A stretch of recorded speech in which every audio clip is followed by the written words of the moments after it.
નમસ્કાર મિત્રો, વેધર ઇન્ફોર્મેશનમાં આપનું સ્વાગત છે અને હું છું પરેશ। ખાસ કરીને આજના વિડીયોમાં આપણે ચોમાસુ પાકને જે પોટાશ તત્વોની જરૂર પડતી હોય છે પોટાશ વિશેની ખૂબ અગત્યની માહિતી આપવાની છે। સામાન્ય રીતે જોવા જઈએ તો કોઈ પણ છોડ હોય ને તંદુરસ્ત રહેવા માટે 16 તત્વોની જરૂર પડતી હોય છે। 16 તત્વો મળે તો છોડ તંદુરસ્ત રહે, પૂરું પોષણ મળે અને છોડ તંદુરસ્ત હોય, પૂરું પોષણ મળે તો આપણે એક સારું એવું ઉત્પાદન મળતું હોય છે।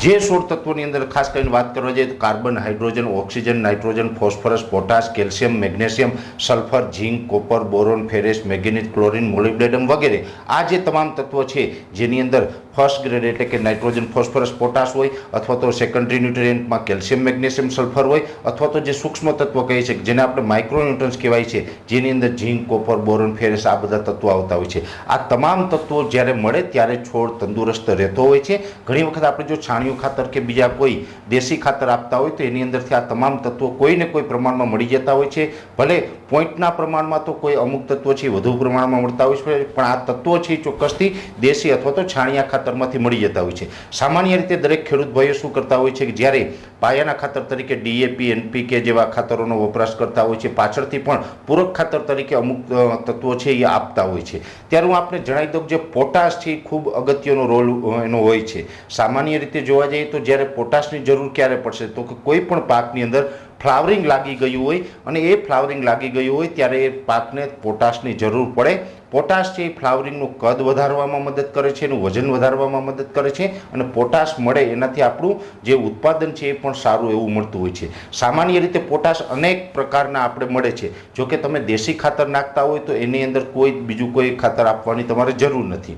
છાણિયું ખાતરમાંથી તમામ તત્વો મળી જશે અથવા તો તમે જીવામૃત કે જેમાં પ્રવાહી જીવામૃત હોય, ઘન જીવામૃત હોય આ તમે પ્રાકૃતિક ખેતીના ભાગરૂપે આપતા હોય તો એમાંથી પણ આ પોટાશનો ભાગ છે એ મળી જતો હોય છે। પણ આપણે જો રાસાયણિક ખેતી કરતા હોય ને એની અંદર ડીએપી, એનપીકે નાખ્યો હોય તો એ પાયાના ખાતર તરીકે નાખ્યો હશે। અત્યારે જે ફ્લાવરિંગ લાગી ગયું હોય એમાં ખાસ કરીને સોયાબીન હોય, મગફળી હોય, કપાસ હોય, જે પણ પાક અત્યારે ફ્લાવરિંગ છે ને એમાં પણ ફ્લાવરિંગ લાગી ગયું છે ને ફ્લાવરિંગનું કદ અત્યારે વધી રહ્યું છે, એનું આપણે વજન વધારવાનો સમય હોય એવા સમયે પોટાશ ખાતર ખૂબ અગત્યનું હોય છે। ને પોટાશ ખાતર છે આમ જોવા જઈએ તો દરેક કંપની અલગ અલગ સ્વરૂપમાં બનાવતી હોય છે। દાખલા તરીકે તમે કોઈ નર્મદા હોય કે સરદાર હોય કે આઈપીએલ કે કોઈ પણ જે આ સરકારી સંસ્થાઓ છે, જે આ સહકારી મંડળીઓ છે એ કંપનીઓના જે પોટાશ આવે એ પણ તમે વાપરી શકો, પ્રાઇવેટ કંપનીના પણ વાપરી શકો છો અને એના અલગ અલગ ગ્રેડ આવતા હોય છે। ઘણી વખત ઘણા બધા ખેડૂત ભાઈઓ છે એ પોટાશ 50 કિલો ગ્રેડમાં વાપરતા હોય છે। જે 50 કિલો પેકિંગમાં આવે છે એ આપણે જમીનમાં આપવાનું હોય છે। ઘણા બધા જે ગ્રેન્યુઅલ ખાતર આવે છે જેને આપણે જમીનમાં આપીએ છીએ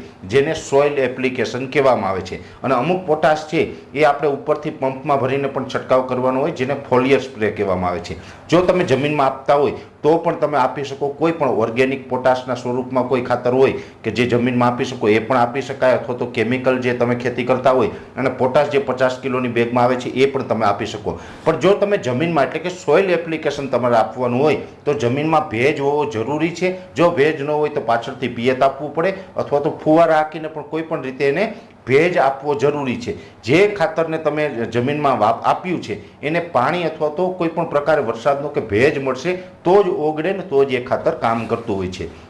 એટલે તમે અત્યારે જે પાક આપણે ફ્લાવરિંગ વધતું હોય, મગફળી હોય, સોયાબીન હોય, કપાસ હોય કે કોઈ પણ અન્ય પાક તમે વાવેલા છે એની અંદર ખાસ અત્યારે પોટાશની જરૂર હોય તો પોટાશ આપવું। તમે સોઇલ એપ્લિકેશન તરીકે આપતા હોય તો એ પણ તમે ગ્રેન્યુઅલ ખાતર છે આપી શકો। નકર જો ઉપરથી સ્પ્રે કરવાનો હોય તો એની અંદર પણ પ્રવાહી ફોર્મની અંદર ઘણી બધી કંપનીના પોટાશ આવે છે જેને ઓર્ગેનિક પોટાશ પણ આવે છે, લિક્વિડ ફોર્મમાં પણ આવે છે અને એથી વિશેષ કહેવા જઈએ તો જે આપણે વોટર સોલ્યુબલ કહેવાય છે 1 કિલો પેકિંગમાં પણ જે આવે છે જે પંપમાં તમે 80થી લઈને 100 ગ્રામ સુધી નાખીને જે છંટકાવ કરી શકતા હોય એમાં પણ સારામાં સારું પોટાશ વોટર સોલ્યુબલની અંદર હોય તો એ છે 0050। જે 0050 એટલે કે એનપીકે લખેલું હોય, એન એટલે નાઇટ્રોજન, પી એટલે ફોસ્ફરસ ને કે એટલે પોટાશ એટલે 0050 છે એની અંદર વોટર સોલ્યુબલમાં પણ આપણે પોટાશ મળતું હોય। જો તમે 0050 અત્યારે આપો તો એ પણ ચાલે અથવા તો કોઈ લિક્વિડ ફોર્મમાં ફોલિયર સ્પ્રે હોય તો એ પણ તમે પંપમાં નાખીને છંટકાવ કરી શકો છો અને અથવા તો તમારી જમીનમાં ભેજ હોય અથવા તો તમારે પિયત આપવાનું હોય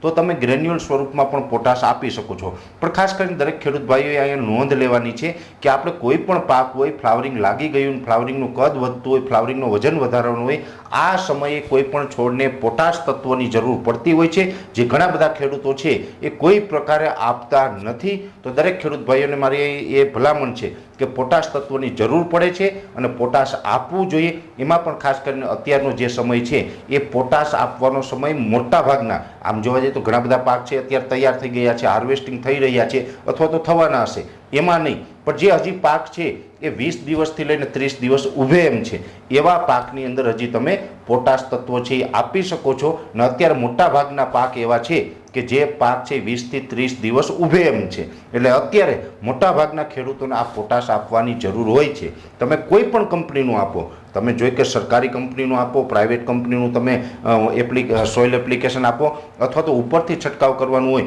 એ આપો, કોઈ પણ પ્રકારમાં તમે પોટાશ આપો ને કોઈ પણ કંપનીનું આપો, પણ પોટાશ ખાતર છે એ હંમેશા આપણા જમીનમાં આપવું જોઈએ, જેથી કરીને આપણે જે આપણું પાક અત્યારે તૈયાર થયો છે ને એમાં જે ફ્લાવરિંગ છે એ ફ્લાવરિંગનું કદ વધારશે, વજન વધારશે અને ઉચ્ચ ગુણવત્તાવાળું સારું ઉત્પાદન આપી શકે છે. એટલે પોટાશ છે એ તમારે આપવું, પણ અંતે મારી એક જ ભલામણ રહેશે કે પોટાશ બને ત્યાં સુધી જો ઓર્ગેનિક ફોર્મમાં મળે તો પણ આપવું.